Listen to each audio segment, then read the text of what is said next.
Hello, everybody, and welcome to the Air War podcast presented by Pursuit Picks Media. And we are here at the series finale of Masters of the Air, episode 9. Sadly. Sad boy face. Yeah. But you know what? It was an amazing episode. There's It, going to be very few complaints out of us, unlike the you last one. couldn't really ask for more. Yeah, let's not talk about the last one. That was a shit show. We'll leave that one where it's at. Yeah. Sam, what do you think of this episode? Absolutely friggin' marvelous. It's what you come to expect from the end of these series that we've had so far. It closes up all the storylines and it gives you that nice sense of closure that we got with Band of Brothers. Not so much Pacific. That was depressing. But anyway, yeah, because it although it makes you feel sad that it's over, it's still that happy sadness in a way. Well, and it was I liked how they wrapped it up by beginning in February 45 for this. And let's talk about that February 3rd, 1945 Berlin raid. This is Rosenthal's 52nd mission. And boy, that shot of all those B-17s and the snowy floor below them. I mean, I thought this was probably the best of the CGI past episode 5. Yes. I wouldn't say, because obviously number 3, the Regensburg raid, takes the biscuit, but which they went all out on, and yes. you could, and it shows. Oh god, yeah. But this opening scene before the titles for Berlin, I think is probably the best of, like, because Regensburg is an entire episode of them inside the B-17. Münster is 20 minutes of them inside the B-17. But for like a 5-minute segment, I don't think it got any better than this. No, because they didn't have to either. Because all right, it's the last episode, but they could have saved themselves some time. But they went all out, knowing that this is a very important moment in the show, and for Rosenthal as well. Yeah. So you've got the notes. Yeah. So let's hit it. And okay, let's point out, Sam and I already recorded this episode, and we lost the frickin' recording, because at the end of this episode, you're going to get our closing thoughts on it. So Sam and I recorded a video each on, what we think of the series. And obviously we think very highly of it if you've been following along. But there's about a 5-minute spiel from both of us on, what we think of the show after our first watch through. Anyway, so I was recording Sam doing his through Zoom, and it didn't occur to me that the whole podcast episode was still converting through Zoom. So I somehow didn't know this, but apparently I overwrote the recording. So anyways, here we are doing it's partly my fault as well for mucking up the first take. So yeah, whatever. It's all good. So Sam's got the notes for this, and we're going to refer to him for getting us all through this. Yeah, so February 3rd, it's another one of these Berlin raids, because at this point, the Allies are moving into Western Germany, so there's very few targets of opportunity there, and plus most of the infrastructure there has already been decimated. And also Stalin is asking for more raids against eastern cities. That's one of the reasons why Dresden gets bombed, is because Stalin gave the Allies a list of cities that he wanted hit: Dresden, Königsberg, Stettin, and Berlin, and said, go flatten them, please. And they did. So this is another one of those raids. And I think one nice thing about this raid in the series is we get to see those surface-to-air missiles, the Wasserfalls. Right. Which we both didn't know I had existed no idea before. what the hell those were. Yeah. So that was very, very nice seeing them, because obviously we've only seen air-to-air rockets at the minute. Right. So, and these were actual guided missiles as well. I learned reading afterwards. What was the name of them? Wasserfalls, with a W, because it's German. Okay. And I'm gonna pull that up real quick. Radar guided, I think, computer guided. Okay. Something. So they're very, very impressive, and we hear a lot about the German wonder weapons and stuff like that. This is an actual wonder weapon that worked, unlike most of the others. But that was nice to see them, because we haven't seen them yet, and I don't think they've ever been shown in a series before. But so, question for you is: in the scene, obviously, in this segment, we see Rosenthal go down. Yeah. Where did he go down then? Okay, so he did excuse me, they bring up the Oder River, Mm, and in the book here they talk about the Oder River is 40 miles or so from yeah, Berlin. So this is it's getting it's already been dire for the Germans. It's extremely dire now. yeah, And so Rosenthal's plane goes down really close to the Oder River. And everything that you see there, with the exception of what happens when he bails out, when he jumped out of the plane, it was at about 2,000 feet. And within just a few seconds of him exiting that B-17, it exploded midair. yeah, Um, but when he hit the ground, he broke his arm, but he re-broke his arm because he had another mission in September of 1944 where they mm, had to belly land behind friendly lines, and he fractured his arm. Well, then he broke that same arm in this parachute landing. And he did have a hard time getting his 1911 out of his holster. That's all yeah, true. And then when those Soviet soldiers ran up to the crater he was in, he really did throw his hands up, or well, one arm up and go, Amerikansky, Coca-Cola. He really did yeah, say all that. So it was a really good scene. And I know that they didn't have the B-17 explode midair, but man, how uh, impressive is that shot of him hanging in the parachute and that yeah. B-17 spirals in, and then when it hits the ground, it makes that orange red Hmm. ball of flame. I mean, that was impressive, man. Yeah, because so far we've just seen B-17s either disappear into the ether or they explode in midair. I don't think we've seen an impact of a B-17 Other before then. than Biddix, that was the only Oh, other of one. course, yes. Although that was technically manned, so I don't know if you call that as a crash or Right. what. But yeah, so that's very nice, and because obviously Rosenthal gets picked up by Soviet troops, and that's Zhukov and God, another Soviet marshal whose name I've forgotten. Their two fronts are trying to pincer around Berlin at this point. They're getting closer and closer to Berlin. I'm trying to think if they've taken the Seelow Heights yet. I'm not sure, but Oh that's the yeah. direction they're going. I think they're. I don't think they've taken them yet. I think they're on the approach to those. These are the. So Oh, CeeLo Heights is April 45 because that's there kind of we your go. last big battle before Berlin. Yeah, because it's the only meaningful piece of high ground east of Berlin at that point. Hmm.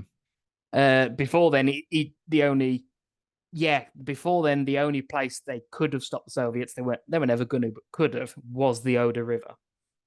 So yeah, so it's nice seeing the Soviets get a mention.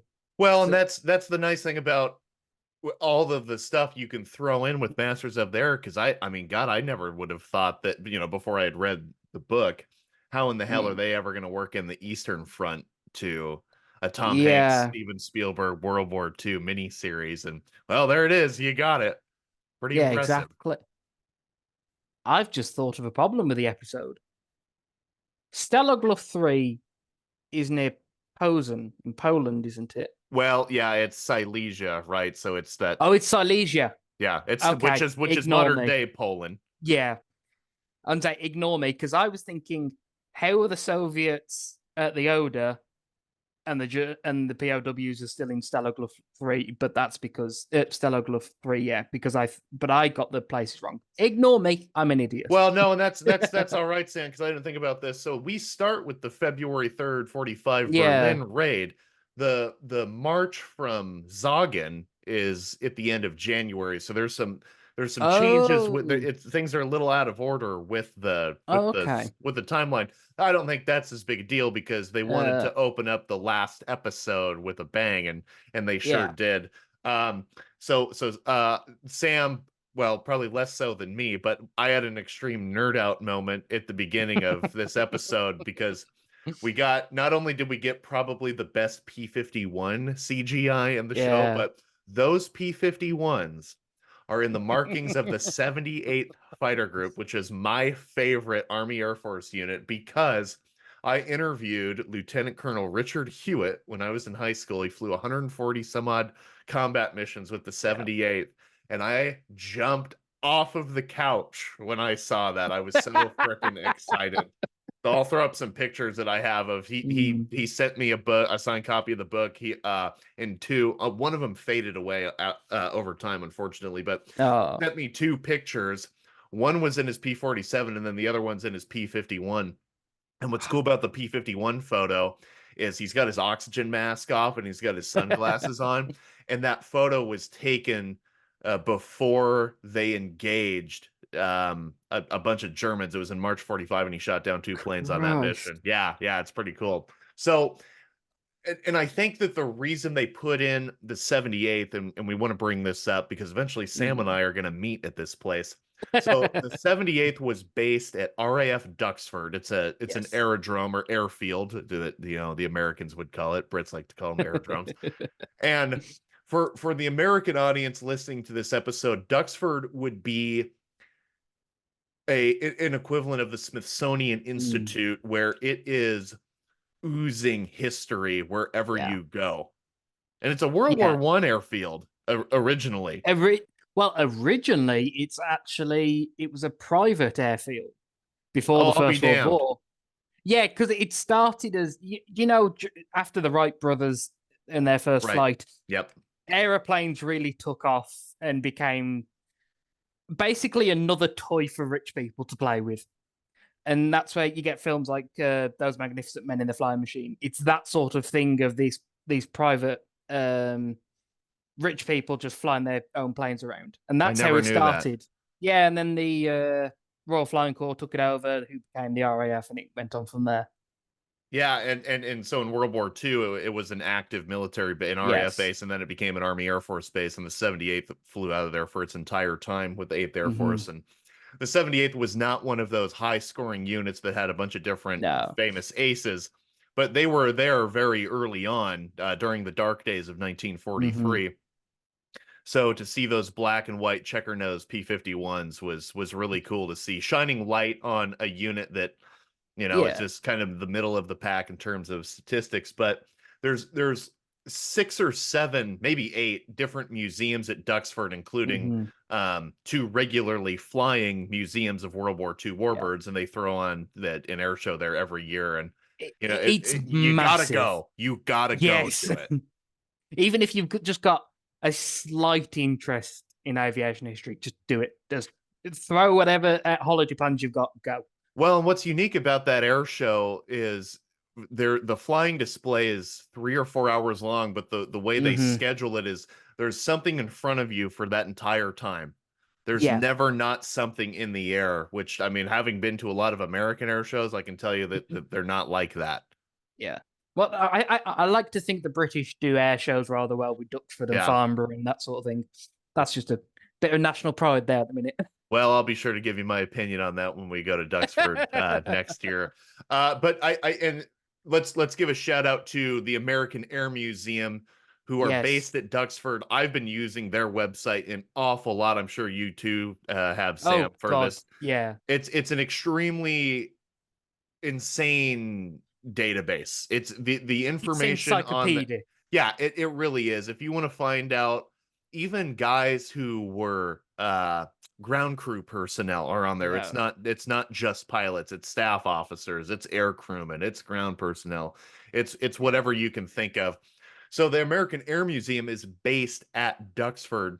So part of me wonders that maybe putting those 78th Fighter Group P-51s in this episode was a nod to the American Air Museum in Duxford. If they did that, that's awesome.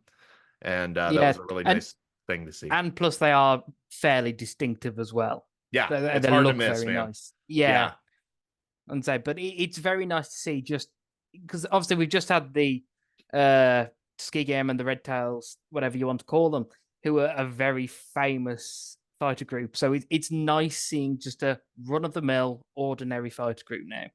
Yeah, totally. And there were 15 or 16 different fighter groups in the 8th Air Force, and they were the last one to convert to the P-51 Mustang. And I didn't know they were the last. Yeah, so there was only one that never converted. That was the 56th Zemke's Wolfpack. They flew the P-47, your favorite looking fight. He hates the P-47, just to be clear. It's ugly as fuck. I mean, they were like the highest scoring fighter group in the 8th I know. Air Force. So I guess looks don't matter when you're killing shit. Yeah. So when we were for our lost recording yesterday, I threw a piece of trivia at Sam that was pretty Oh, mind blowing. yes. So if anybody's seen Valkyrie, it's the July 20 Mm. plot to kill Hitler, Tom Cruise. If you've seen it, I like the movie, by the way. Oh, I yeah, think I've it's got it on my shelf. I love it. yeah, it's if you're, I gotta say, if you're a Brit, I mean, that is a great movie for British actors. There are so many. It's a proper ensemble cast, isn't it? Yeah, right. And then they only dropped Tom Cruise in there to make it sell. But he Yeah. also does look like Stauffenberg a Yeah, little it's bit. very eerie. Um, so on February 3rd, 1945, Roland Friesler, he was known as the hanging judge. Mm. So basically, if you went before him in Berlin, you were going to be hanged. There was just no Yeah. doubt of this. So he was responsible for putting away a lot of criminals Hmm. that the Nazis found to be guilty, and they were conducting trials from the July 20th, 1944 plot, Hmm. and a guy named Fabian von Schlabrendorf was You found in. his name this time. Yeah, I actually said it right this time. So he is on trial, and Friesler went into his chambers to get a file on Schlabendorf, and this bombing run is being conducted right in that vicinity of this building, and I can't remember the name of the building, Sam, where that Uh, courthouse was. I I know. want to say it's something like a Palace of Justice or something like that. Okay. And so excuses for not remembering the building. The point here of Yeah. the story is the building was hit by multiple bombs, okay? And it could very well have been from the 100th Bomb Group. Hopefully. There's no way to know for sure, but there's a pretty Yeah. good chance because I know Rosenthal led the 100th on this raid. Hmm.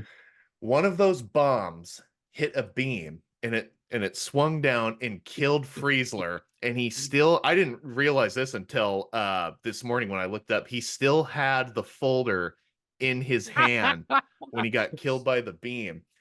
And Schlavenberg, you would think that while they killed the hanging judge, but we're still going through with his sentence. No, he survived the war. Yeah. He didn't That is escape from the amazing. building. They just threw him back in prison, and then I don't know if they forgot about him or what, but he survived the war. Well, I That's think they've pretty got bigger remarkable. problems at that point, haven't Yeah, they, right. Germany? Yeah, But I totally. know we're laughing and joking about a man being killed, but I'm like, this is a very nasty piece of work and a very supportive of the Nazis' crimes. So I will gladly laugh at his death. Yeah, Gladly. Roland Friesler, the Reich Ministry of Justice, and then he ran the People's Court from 42 to Mm, 45. So he was a Nazi from the beginning because it says right here Reich Ministry of Justice from 34 to 42. yeah. So anyways, just an interesting rabbit hole to go down from this Yeah. February 3rd, 1945 raid. Now, this only begins a very interesting journey for Rosenthal, and I couldn't Hmm. find anything that that that talked about him going to the camps. But now that I think Yeah. about it, he was well educated, and he Hmm. was very aware of what was going on in Germany before the Yeah. war. I'd say because although he may not have, because firstly, obviously, we don't know if he did actually visit a. I'm assuming that's a concentration camp rather than a death camp. But anyway, even though he may not have known to the extent of the horrific acts the Nazis were committing, he probably knew how bad life was for the Jews in Germany at the time and all the other undesirables, as Nazis called them. Yeah, and it was whether he walked through that camp or not. It, Yeah. it to me it didn't matter. It was an extremely effective and moving scene, and I felt that Yeah. it was up there with the one that you see at Landsberg at Hmm. the end of Band of Brothers. Yeah. And so, and it sets up Rosenthal, the character Rosenthal, to later go on to be a prosecutor at the Nuremberg trials. Yep. That's what sets him up, because that quote he reads on the wall. For those of you who didn't have the subtitles on, you might have missed it, and it's a quote on the wall of the cell that says, "The judge of life shall judge for life." Was Yes, it? that's right. Yep. Yeah. So it's a nice. segue into him later becoming a prosecutor at Nuremberg.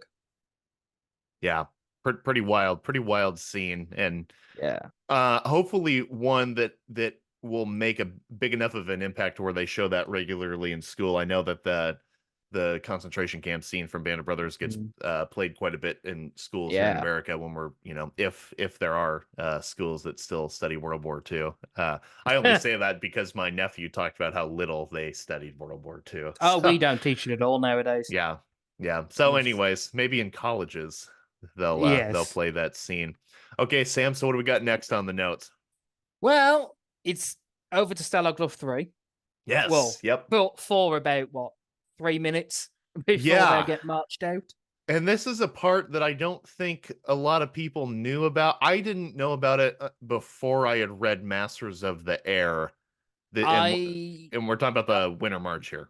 Yeah, I barely had any clue. I knew that there was some sort of march, but I didn't realize it was on the scale that it turned out to be, and we later learned. But did they burn the camp down? I'm not. I don't know if they did or not. The Germans, that is. There's no original buildings that still stand there today. So I would imagine that Okay. that some of that had to do with their own self-destruction of the place. Yeah.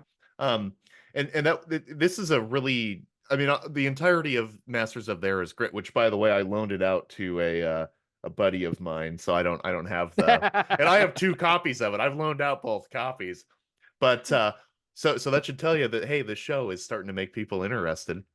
Very. But that's one of the better parts of the book, I thought, and the whole book's great. But when he talks about the march, and it wasn't necessarily just this POW camp, Hitler was trying to get these POWs away from the Yeah. Soviets to use as a bargaining chip in the event that he would be able to negotiate with the Western Allies. Yes, That was the exactly. whole point of trying to get those POWs away from the advancing Soviets. It's odd you should mention that actually, because they probably did the Allies a favor by doing that. For two reasons. Firstly, obviously, moving them into Western and Central Germany, it means that the Allies are going to reach them first. But also, during the few months after the war ended, Stalin was demanding that the Allies return Russians who had served in the German army back to Russia, and he was demanding them, and he did use Allied POWs as leverage. Oh So yeah, right. yeah, I can't remember what that whole thing is called. It's got an operational name in which the Allies sent back all these Russian POWs who would basically not survive the war, not survive in Russia. So it's a very sad thing, but they probably did the Allies a favor by leaving less POWs for the Russians to pick up. Mm-hmm. Yeah, that's wow. And so that's something I didn't. I'm sure it's in the book somewhere, but I don't even remember Yeah, that. I'll tell Mitch afterwards, and he'll put it in the description for me afterwards, and so people can go and have a look at Yeah, it. yeah, totally.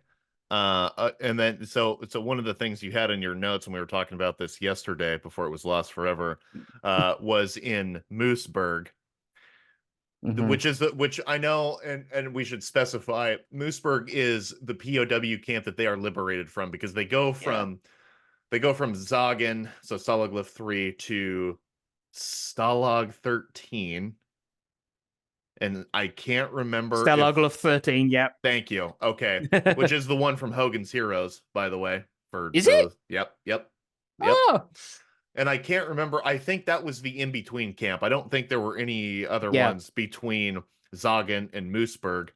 And Um, I I'm can't trying to remember think if there now. was or not, man. I think there might have been.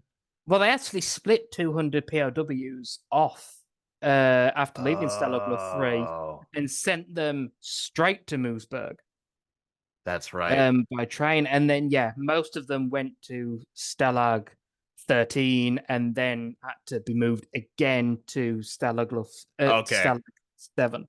Okay, that clears up my confusion on it. Yeah, And when yeah, we they get didn't do. No, go ahead, Sam. Go ahead. No, I was just gonna say they didn't do a brilliant job of explaining all that Yeah, and in the I show. mean, that's one of the few parts of this episode Yeah, that whatever. They got a lot to show, and Yeah. thank God it was a longer episode because there's no way in Oh hell they could God. have done this with a 45-minute runtime.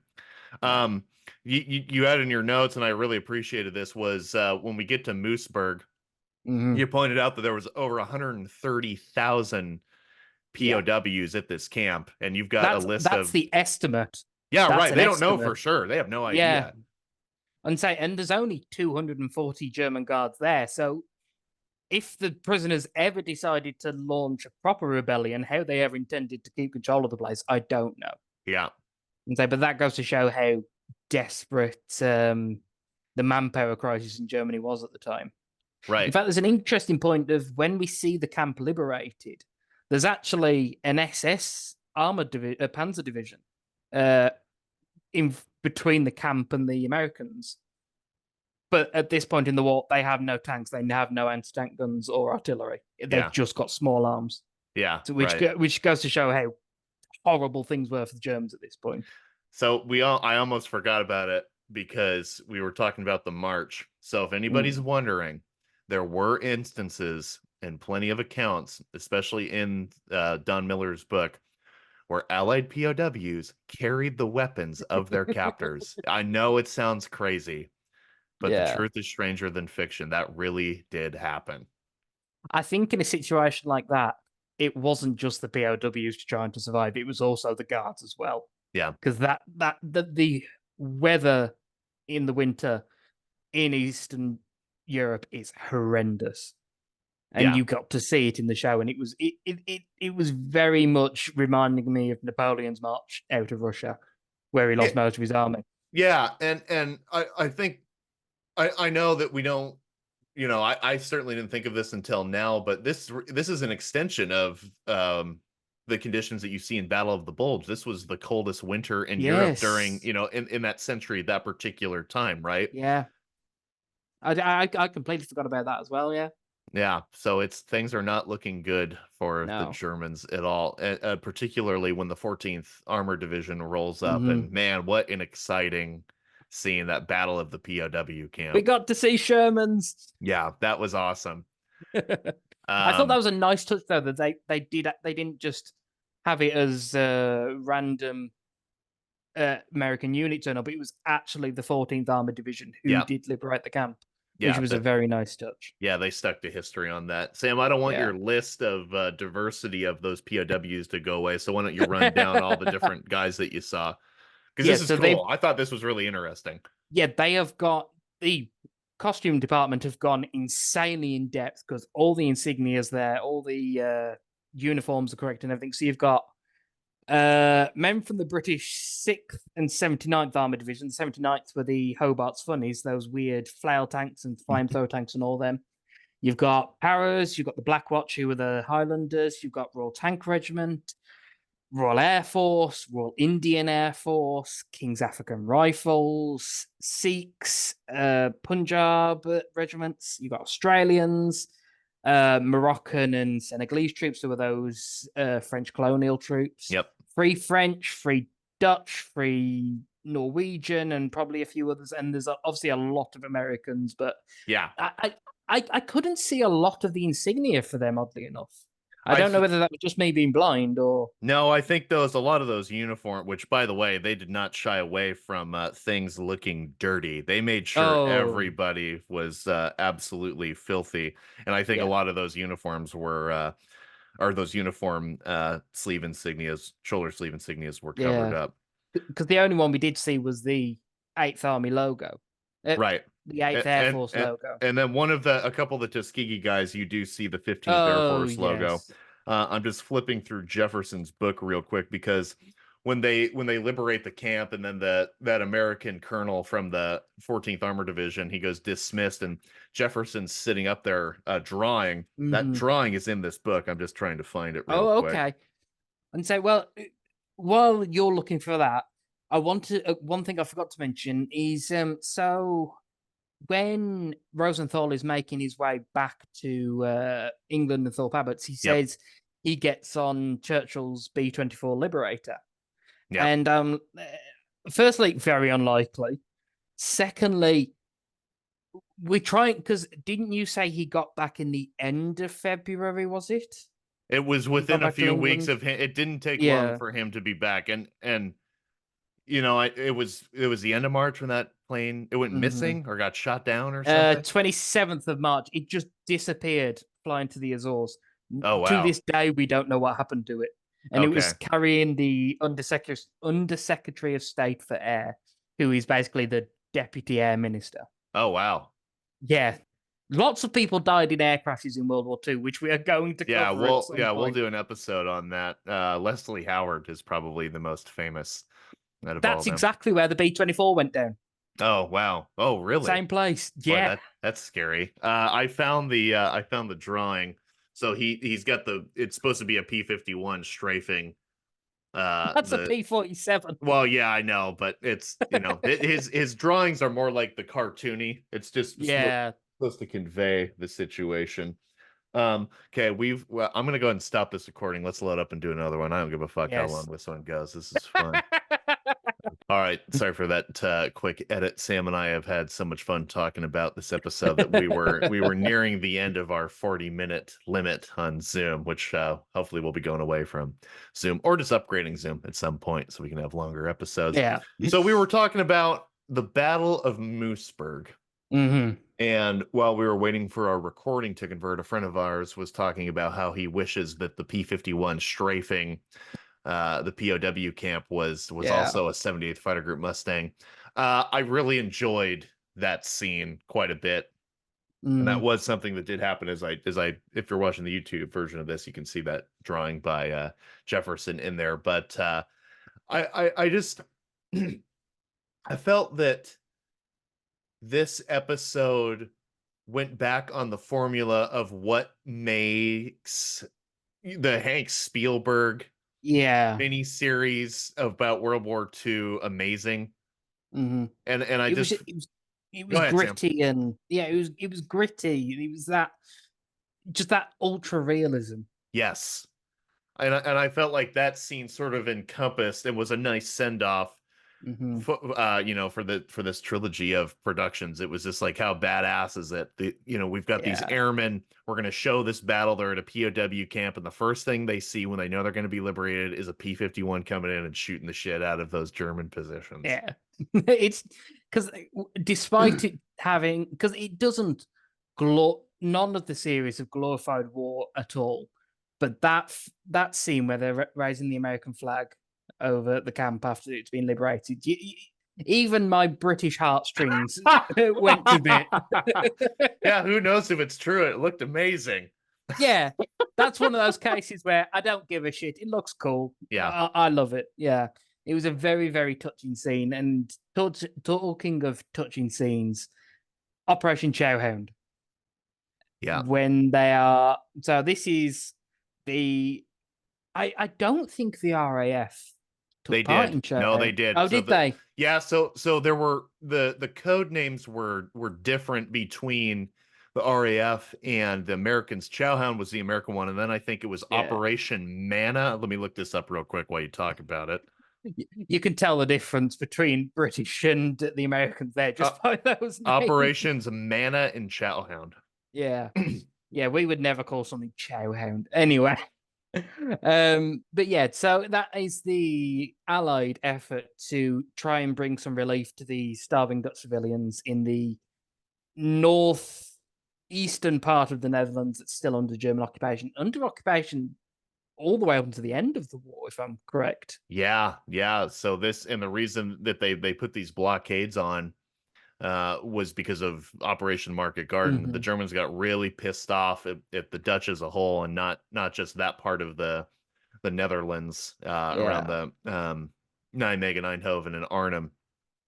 They brutalized the whole country over that operation, Yeah. and the Dutch famine of the winter of 44 to 45. The numbers aren't precise. When I was in the Mm. Netherlands, the Freedom Museum in Grosbeek said it was Mhm. anywhere from 20 to 30,000. And that, as in some ways, compared to the rest of the Second World War, that doesn't seem like a massive number. But when you think about all the other atrocities that are going on in the Netherlands, and plus they've been under German occupation for 5 years now, it adds up to be just how horrific a time the Dutch people had during the war. Yep. And saying so I think I like getting to see the Dutch just because I think the Dutch are sort of, apart from when thinking about Operation Market Garden, the Dutch sort of get forgot about, I think. Yeah, right. And say so, but that's what we were getting on about, is talking of moving scenes, is that after that, when the 100th Bomb Group fly this this relief operation on the 1st of May, you get to see in the tulip fields in the ground, many thanks, Yanks, and stuff like that. So Yeah, that was really touching. It's a very powerful scene there. But Charon's definitely forgotten about, because not many people think about it these days. Well, and I'm glad that they included it, and it was a nice way Mm. to send the series off. That whole final sequence of and let's before we finish up on Chowhound, let's talk about how Clevin got back to Thorpe Abbott's. Yes. So that escape scene really did happen. I can't, and this is somewhat detailed in the book. Mm. And I say somewhat detailed because there's a 12-day period from when Clevin escapes to the time he gets back to Thorpe Abbott's. Pretty quick Yeah. turnaround. But he escaped with two other guys, the George You've forgotten again, Nighthammer. haven't you? Well, I remember George Nighthammer.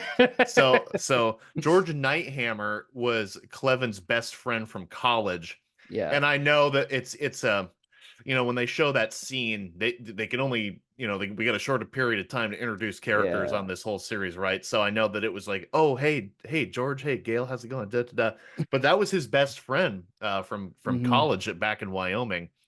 And at some point during their escape, Nighthammer became separated from Clevin and I can't remember the other guy's name. I'll pull it up here in a sec. But he became separated, and then he was later found to be shot dead in the woods. Yeah. I don't mind He, this creative liberty change for this yeah. episode because it was very, very effective and upsetting. Exactly. And I think it works better because although they could have hammered the point home that this is his best friend, it's still a very moving scene that he basically sees a friend of his just being bayoneted and dying right there in front of him. Yeah. And say, but talking of the escape and Car 98, did you see the Bendy Car 98 when Egan is wrestling that German soldier? So I went back and I still couldn't find it. Okay. It's very brief, but you just see the angle, one where he's wrestling it, and also when he's being manhandled by the Germans, he's got it in his hand, and it's bent at a slight angle. Yeah, it didn't, I haven't seen it yet. It probably, oh, okay. I swear to God, I just had that guy's name. It didn't, that probably wouldn't have offended me as much as a semi-automatic K98 that guy had in the tower as the Shermans are rolling at him. But you know what? And I know that was really, really bad for guys like us, and maybe to Yeah. most people. I mean, let's be real here, but I think what you were that camera shot from that tower of that guy looking at those Shermans coming across that field, that Yeah. made up for the stupid, CGI Yeah. muzzle flash of that K98 being shot multiple times without him I cycling the bolt. I got some very strong Fury vibes there when they're crossing the field behind the Shermans. Same here, man. And I wouldn't be surprised if they probably used one or two of those Shermans Oh, from yeah. Fury. But it was a great scene. I really enjoyed that Mm-hmm. liberation of Mooseburg. And say he was very powerful. God, Are you still looking for that chap's I'm name? still trying to find his name, but this is an interesting part. So when Clevin got back home after the war to New Mexico is when he got the bad news about George Nighthammer, and he was able to make it to Casper, Wyoming, and served as a pallbearer for his best friend. Oh, so did they get the body back to the United States? Yes, they did. Oh, okay. So that was an option for Americans, is that if you wanted your loved one to be repatriated, Yeah. the Graves registration would bring them home, or they Hmm. could be buried at a American cemetery of your choosing. Yeah. And say, well, that's sort of the reason that Arlington National Cemetery is so full, is Yep. because a lot of people did decide they wanted their loved ones to come home. Yeah. And so, which is not, I don't think it was an option for the British and the Commonwealth soldiers, because we had the Commonwealth Wargrave Commission, Right. but they were more identifying and maintaining cemeteries outside of the United Kingdom. So I found the guy George Airing was the other That's it. gentleman, and I wanted to get his name in here because I can't remember if that was. I'm sure it was when they're walking through that city before they make their escape over the wall, but I just want to make sure that we get those names in there. So George Nighthammer, which was Yeah. Cleven's friend from college in Wyoming, and then George Airing was the gentleman who helped them escape. Um, what I appreciated about this episode, and Sam, we talked about it on our lost recording forever, was and I know you just mentioned Fury, and I know we can sit here and pick apart Fury all day, but what I liked about Fury was it showed you, despite the end being in sight, you are within eyeshot, you know that the end of the war is right there, didn't change the fact that you could get killed at No, any point in time right before the end of the war. And I like that exactly. this Or episode showed that. yeah, or even after. The Yep. amount of servicemen deaths after the war is just horrific. But yeah, it's nice because I think they showed how they weren't complacent, even though the war was slowly coming to an end, even though the Allies, both on East and Western fronts, were just slicing straight through the tiny resistance the Germans were putting up. Absolutely. People were still dying, people were still getting wounded, and so on and so forth. And it reminds me of episode 10 of Band of Brothers. It's just the carnage both after the war and in those few days leading up to the end of the war. Yeah, totally. And this episode was sprinkled with that, where you see kids, you see Hitler Youth and Hitler Jugend. Is that or is that the Yeah, same but thing? Hitler Jugend is just the German pronunciation. Okay, gotcha. And then you see the old, the old men marching those guys Yeah, along, and despite having horse-drawn carriages and a couple Kubel wagons and a half track, that a lot of yeah, those guys were not going to give up. Literally, were fighting for their homeland, yeah. and this episode showed it time and time again. And say because there were still fanatics. 'Cause that's the only way to describe them, really, is fanatics. Because if you're in that situation, the only way you're going to be able to stay positive is by being a fanatic, like we saw with that Hitler Youth lad who was yelling all these inspirational things to those young men and boys going off to the Eastern Front. Is that he's a fanatic, and that's how he's been raised, as because he's in the Hitler Youth. Yeah, and he gets killed, if I'm not mistaken. Yes, he gets killed when the P-51 strafes the convoy, strafes the prisoners, which we haven't talked about actually. Oh man, I forgot about that. So it's worth pointing out that when we first saw that Yeah. was it the teaser trailer? Yes. We swore blind that was a Spitfire, didn't we? Yeah. Because Yep. the production, because didn't the production company have a Spitfire? But Well, now we didn't see it. I'm starting to think that they didn't have a Spitfire. I think that the guy who loaned his P-51 also has a Spitfire. I Right. think that's what it Okay. was, and a P-40. I think that one P-40 that they used was that same Oh, guy's. Yeah. yeah. But But say, go on. oh no, I was gonna say the P-51 strafing at night was kind of weird. Yeah. And say it just why? I suppose the thing is, why And is there a P-51 randomly flying around? and maybe it's one of those. I wonder if it was one of those things where it's like, look, we can only get, and I doubt this, but I'm gonna throw in the possibility. We only have one plane Yeah. rendering for CGI that we can use. We got the P-51. We could save a little bit of time on editing and money if we just go with the P-50. That's my Yeah. guess. Yeah. Rather than using, a Mosquito or any of the other night fighters. Or just You make just that scene during the day. Shit like that Well, happen yeah. all the time. Fighter sweeps Well, across wasn't Europe. wasn't the whole point meant to be we can't keep moving in the nighttime. Which Well, but yeah. I don't get that. That's the best time to move. Yeah. So that was a bit daft. Yeah, I'm glad you brought that up because that was it, again, there were very, very few things in this episode that were not good, and that was Yeah, one of those weird things. I'm sure they have yeah. their reasons for it. We'll never know, but yeah. The cleanup of the base at Thorpe Abbott's, Mm, that was a very tugging on heartstrings moment yeah. because I know that they made sure they got the line in the series. The Americans were overpaid, oversexed, and over here, but East Anglia has a real connection to the American military, Massively. and still does to this day. Yeah. Well, the current 100th, they're not the current 100th bomb group, but it's not a bomb group anymore. It's an air Air refueling refueling, group. yep, yep. They're only that today they are stationed, I think it's something like 20, 30 miles away from Thorpe Abbott's. They're Yeah, still in East Anglia. yeah. So they're at Um, RAF Mildenhall. that's it. Um, yeah, but East Anglia is East Anglia and Essex and bits of Cambridge are very closely associated with the 8th Air Force and the 9th for a little bit while they were forming off, if I'm Hmm. correct in thinking. Yep.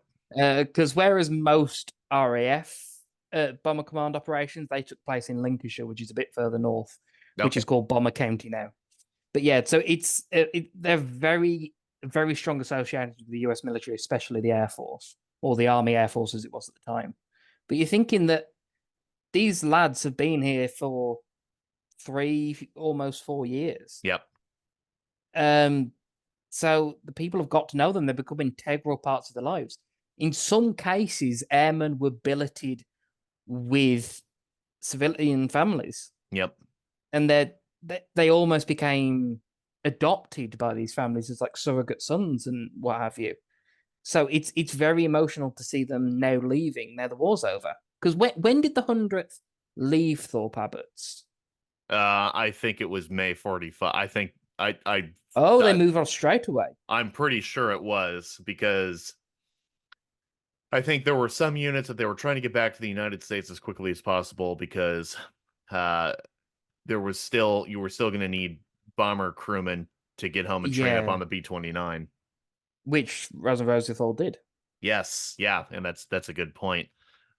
Because there was I mean, most of those American servicemen believed that there was going to be an invasion of Japan.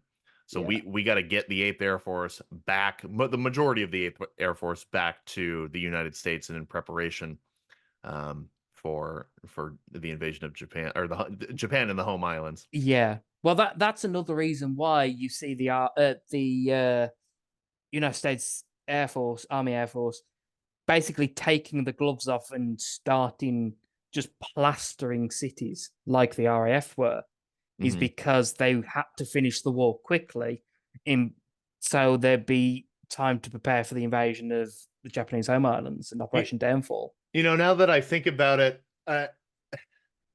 I don't think they left immediately because I know in the book they talk about and I wish now that I think about it, I wish they would have shown some of this. They used some of those B-17s as transport aircraft to fly POWs back to the UK. So Yes. I don't think it was as, again, for the sake of time constraints with storytelling, they're going to show it quickly.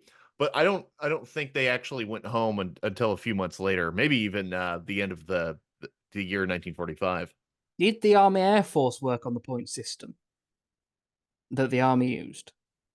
Um, okay, so I'm gonna say probably because the Army Mm. Air Forces was part of Well, the yeah. Army. That and I think that was probably the case. So my Yeah. guess would be they had a lot of replacement crews fly those transport missions. Okay, so yeah, so you get some people going home, some people staying. Right.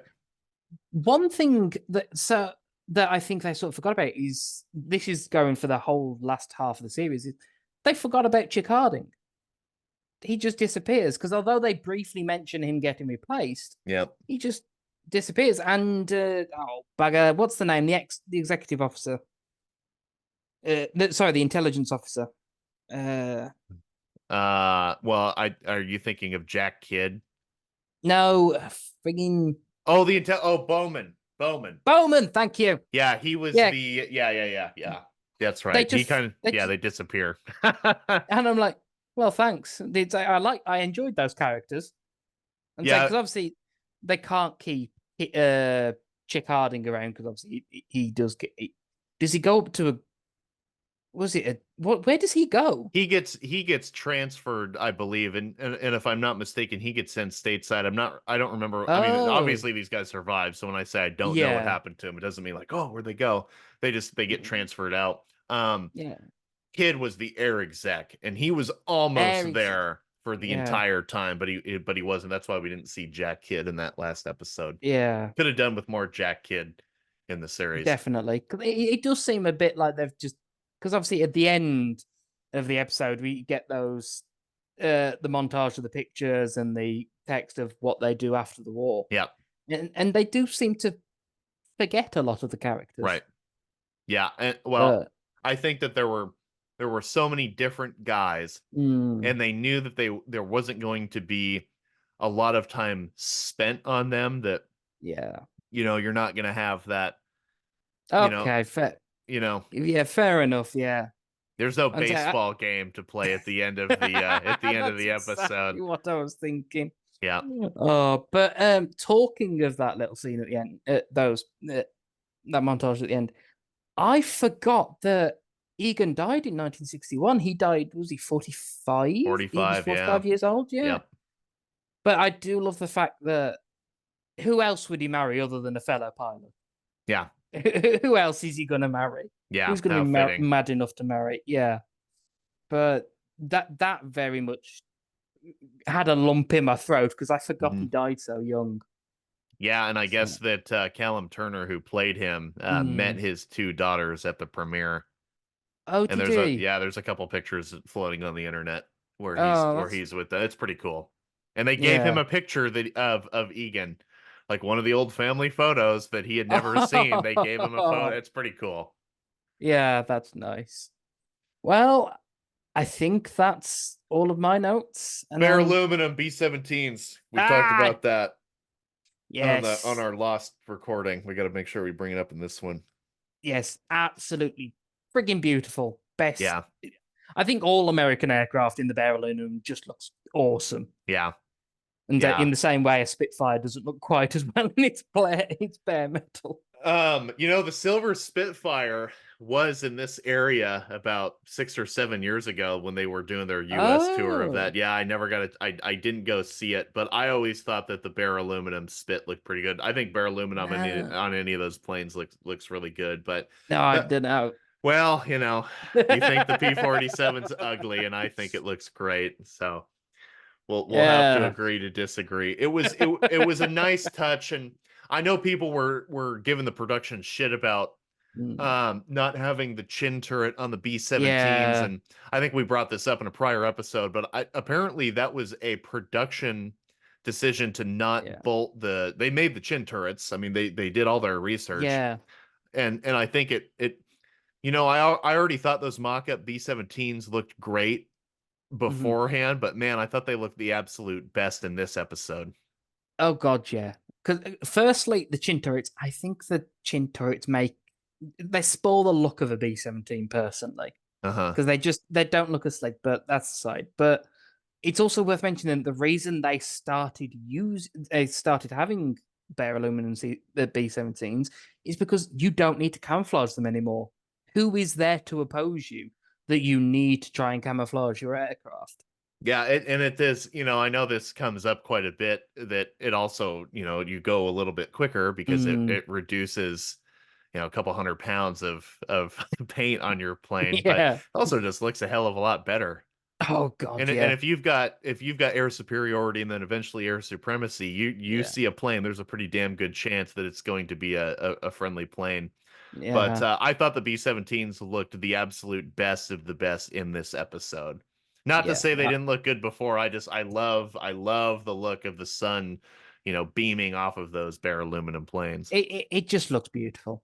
Yeah. It does, unsaid. But I think this is one point. There's just one point I want to make that I don't think we've hammered home yet, is that it was air supremacy the Allies had at this point. Yes. It was almost completely uncontested. Yes, there was still some stray Luftwaffe aircraft flying around, but And it was, jets, right? Too. yeah, But they were never but that big of a threat. exactly, and said that a P-51 can handle the jet, and Mhm. did. In fact, some P-47s shot down jets, didn't Yeah, they? there were 18 or 19 P-47s Hmm. that shot down, including the first jet to be shot down was a 78th Fighter Group pilot flying a P-47. Yes. He shot down another one afterwards, didn't he? Yeah, I Or am think I thinking of someone else? well, there was one P-51 pilot in the 78th who shot Yeah. down a 262, and then the AR-234, the jet bomber. Hmm. I believe that gentleman's name is Huey Lamb. Let me fact check that. I know he got the jet bomber because I have a painting of it on my wall signed by him outside. But let It's me on the fact wrong check. wall. I know. Damn it. I'll put up a picture of it on the video version of this. But let me Yeah. pull that up real quick. And so, but this is the point of this is the whole point of Masters of the Air, and I'm sure we all know the quote by Winston Churchill now that Mitch read out in the very first episode, and I can't remember off the top of my head, but it's basically the Allies have unchallenged controls of the sky, and yes, there's still flat guns on the ground that do cause some damage, and fucking what's the for rockets that we see that shoots down Rosenthal, but Right. it's just I don't think in the rest of human history there has ever been such unchallenged controls of the sky in a military conflict, other than like Afghanistan, where the Taliban doesn't have an air force. And they didn't and they didn't need it. It's a totally different type of war, right? Well, yeah, exactly. I don't think there's ever been this sort of unrivaled power in the sky. So Huey Lamb, Hmm. he shot down 2.5 aircraft and was responsible for the destruction of 3 aircraft on the ground. His victories include 2 German jets. So there you Is go. that just two German? That's the chap who just shot down jets, wasn't it? Yeah, so his only 2 aerial victories Hmm. were jets. So that's If he can't become an ace, you might yeah, as well man. shoot down. That's a pretty damn good thing to be if you can't become an ace. That makes you an honourable ace, surely, in a Yeah. prop-driven aircraft. I would be remiss to point this out, to not point this out because I didn't think about it till now. The P-51 that's hanging up in the American Air Museum is Etta Jean 2. That's Huey's P-51. Oh. Yeah, so be sure to go check that out. The one thing I forgot to ask was when we did see the 78th Fighter Group in this episode, were you able to make out if there were specific aircraft to specific people, or Yeah, and I haven't done that research yet, and we'll bring okay? that up in a later episode. But Hmm. yes, those I pulled up the tail numbers in I think that book is I've got it right here. Ugh. So Eagles of Duxford, I was able to, and in fact, that's the squadron, the 83rd Fighter Squadron from the Ah, 78th that was able to that was able excuse me that did indeed fly those missions. This is the book I got, by the way, from Colonel Hewitt. So Colonel oh, Hewitt flew that's with the 78th Fighter Group, and then he the book's kind of falling apart. I don't pull it out too much, but and then he personally inscribed it for me. you lucky son of a bitch. Yeah, so that's a very near and dear uh piece that I have Yeah. from over the years that I've collected. When did he Um pass away? he so Colonel Hewitt passed away in the summer of 2014. So he was Okay. 94, I believe. Okay, so we 93 had or a good innings 94. then. Yeah, he had a long time career in the Air Force after Hmm. World War II as well. So yeah, again, really cool to see the 78th Fighter Group represented in this episode. A very Yeah. unexpected part of the episode too. Hmm. Okay, so I think we are finally at the end at this point. The sort of last episode of Masters of the Air podcast. Yeah, and you know, I didn't think about this till now, but maybe we'll have a special episode where we take 20 minutes and we just talk about the documentary. I haven't seen the documentary I yet. have. Okay, and It's did all you right. like it? It's all right. Yeah, Okay. it's all right. Yeah. Okay. Okay. I know that I was a little bit pissed because I know that the runtime is only an hour, and I'm sure that there's Yeah, probably a lot of generalization that they do to set it up. that's why it's okay and not Okay. great. Okay, that's too bad. I'd still recommend watching it for people because there's pictures of like Rosenthal at Nuremberg, and I think there's pictures of Egan at Stellar Club 3. Oh wow. And say and Cleven, I think so. Definitely worth a watch. But there is one picture of Cleven in the documentary. He is the spitting image of you. Of I me? shit you not. Oh He's the my spitting god. image. Wow. Okay. It is weird. It is very weird. Wow. Okay. Well, we'll have to watch that. We'll have to watch that episode. Maybe I'll buy a cocked crusher cap and have a toothpick in my. I already got the flight jacket. We're halfway there. Yeah, Huh. you're not far off. Okay. Oh, there's the running out of time message. We're down to 10 minutes on this There we are. session. We got it. So this is an extra long episode of the Air War podcast. We wanted to, when we were recording this for the second time, it was like, oh, hell with it. We already lost that recording. Let's go extra long on this one. Why Yeah. not? So stick around because we're going to give our final thoughts on our first watch through of Masters of the Air. And Air War podcast will not be going anywhere. I think what we're going to do is I've got some scripted episodes, and then maybe what we'll do is we'll have 1 week of a scripted episode, and then the next week we'll have Sam and I talking about something aviation related. But this has been picking up some headway on Spotify. It's definitely helped out the Yes. Pursuit Pixie YouTube channel big time. So we want to keep this thing going. We've got some cool stuff coming out in the future. We won't talk too much about it. We want to leave that as a surprise. Spoilers. But it does pertain to Masters of the Air. We're going to keep talking about Yes. Masters of the Air probably for the rest of this month and then a little bit into April. And then we've got the 80th anniversary of D-Day coming up in less than 3 months. Whew, Yes. crazy. So we'll be talking quite a bit about. Yeah, we're going to be very busy. Yeah, no, it'll be a lot of fun, and we'll spend more time talking about the Air War of D-Day than Masters of the Air spent on Yes. on D-Day. One of the few major disappointments in the series, but other than that, That's episode 8 for you. Yeah, just like, God damn it, just give me more than that. Which apparently they did. So they did have, yeah, so, and I guess they shot it and then they changed it.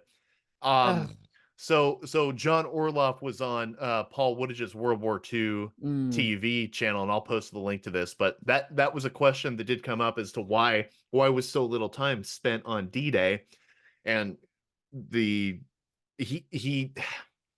I don't think it was just the script. I really do think, if I remember correctly, they shot the episode as to how John wrote it initially, and then they went back and changed it. Okay. So, yeah. So it's Yeah, someone's fault, and someone deserves a kick in the teeth for it. Yeah, I think it might have been like he didn't say this directly, but it sounded as if it was a directive from Apple. So, who knows? That's not surprised.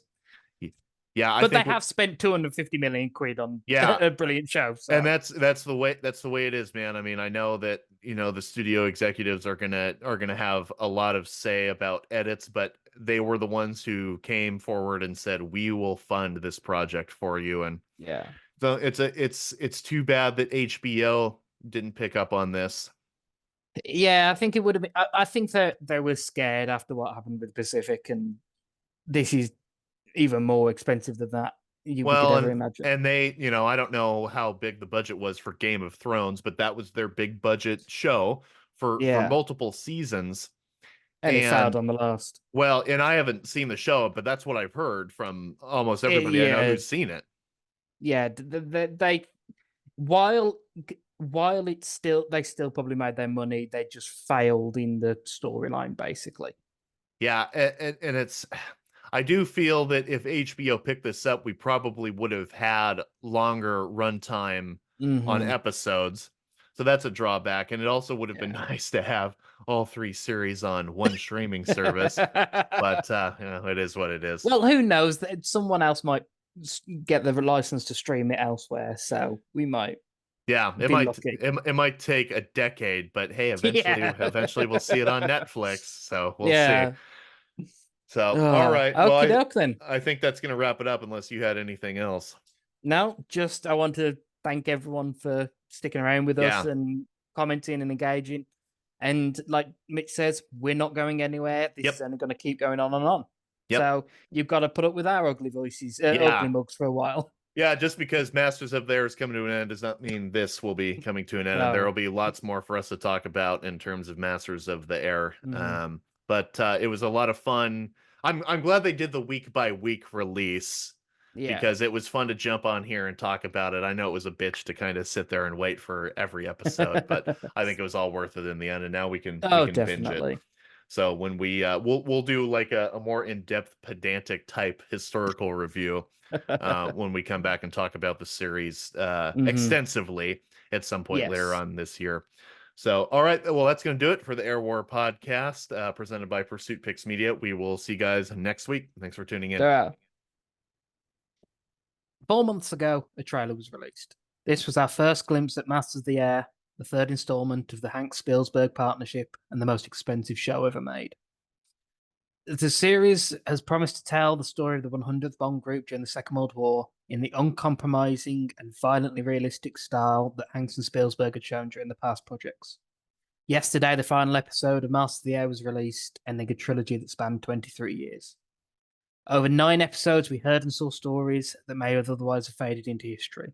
While historical liberties were taken during telling these tales, they still tell us of the men and women who selflessly fought and died to see their planet at peace again. From the bomber crews in the skies to the resistance fighters on the ground, both heroes on and behind the front lines, we see their sacrifices and thanks to this series.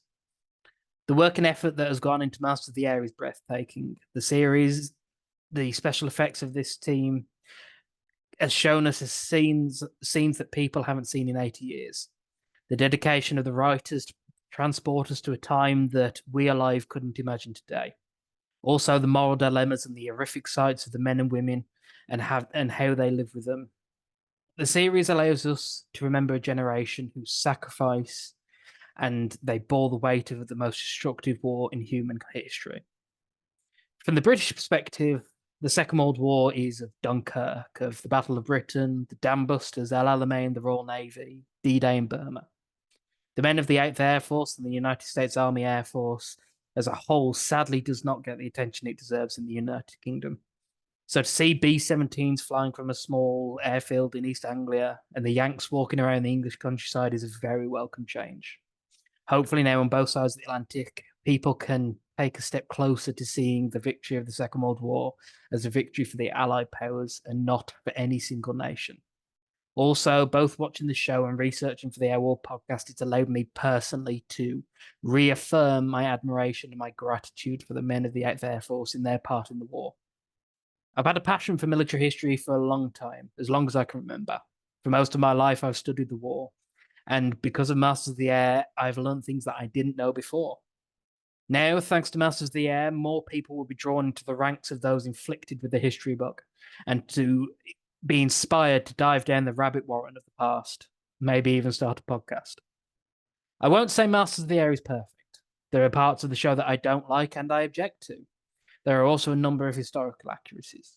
But on balance, the good this show has done and its awesome achievements it has accomplished are undeniable. Opening our eyes to the horror of aerial combat, the resilience and bravery of men in war, and the unsung heroes behind the lines. It is it's pure entertainment value. Masters of the Air is hopefully the flagship that will lead the way for many more films and series of the Second World War to come. On a whole, I'd rate the series out of 9 out of 10. There are a few failings, but only a few in my humble opinion, whereas Masters of the Air has given us a look into the past in which we may never see again.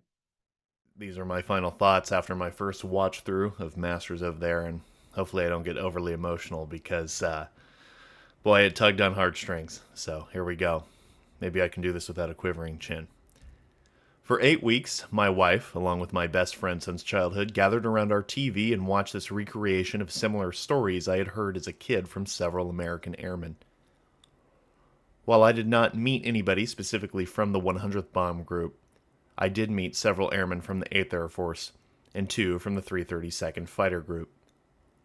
All but 2 are gone now. At the time I met them, we were wondering if there'd be a movie or a show with all this modern technology that could depict their experiences. The news of this series came to me in 2013, and 10 years later, here it is. We watched every second in a mix of enjoyment, frustration, sadness, laughter, and awe. Overall, we loved it. Being the first watch through of this series, there is no telling if I'll feel the same emotional rush as I did at the conclusion of episode 9. It was finally here for the world to see. A modern, high-budget World War II series about part of the air war. People have plenty to say about it. I loved it as many did, but some did not like it. Regardless of where you fall, we can agree on this. There is an impact, and it is a positive one for the subject. I have had co-workers and relatives bring up conversations about the show, even in months prior to release. And a lot of these were conversations about the show that I did not start. Let's point that out. I have had people ask me about book suggestions and where they can catch an air show. All of this due to Masters of the Air. The names of Gail Clevin, John Egan, Robert Rosenthal, Harry Crosby, Alexander Jefferson, Richard Macon, Robert Daniels, Jack Kidd, Benjamin O. Davis Jr., Ken Lemons, and many more are now known by a much wider audience. 16 million American men and women served in uniform during World War II, not counting the millions who served in the defense industry, which was the backbone of the war effort. According to statistics from the National World War II Museum, we are at 119,000 surviving veterans as of 2023. At least 100 die every day. As they pass, so too does the living memory of that time.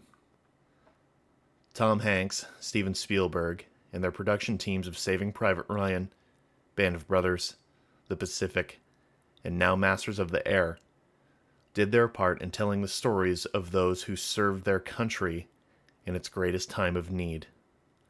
Alongside those titles, there have been hundreds of thousands of books, movies, shows, and video games about the Second World War that have made incredibly important contributions to the subject, all made during a time when the living memory was present.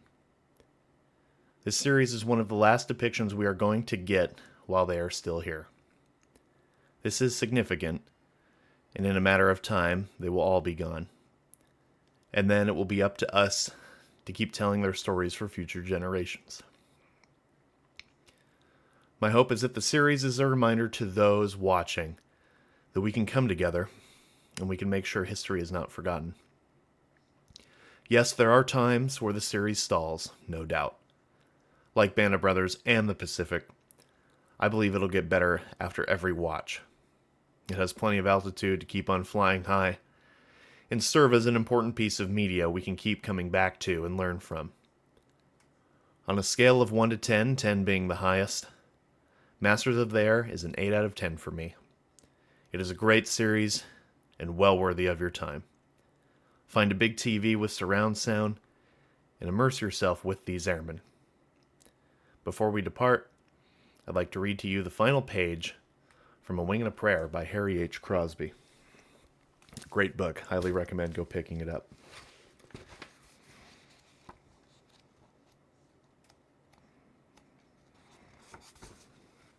I have read many books about the war, trying to get straight on what happened. There are many good ones, especially those by Roger Freeman, Ed Jablonski, Martin Caidin, Ian Hawkins, Richard Lestrange, and Martin Middlebrook. I wonder how they tell the story so well when they weren't there. One of the excellent books, One Last Look, by Rex Allen Smith, has a paragraph I have read and reread. No American or East Anglian can think seriously about B-17s today without feeling the tug of their great purpose and destiny. They were the two-fisted tin cans that tore the roof off a deranged empire. When they swarmed over occupied Europe, people blessed them. One day, when several hundred of them roared across Holland, A little girl cried out in fear.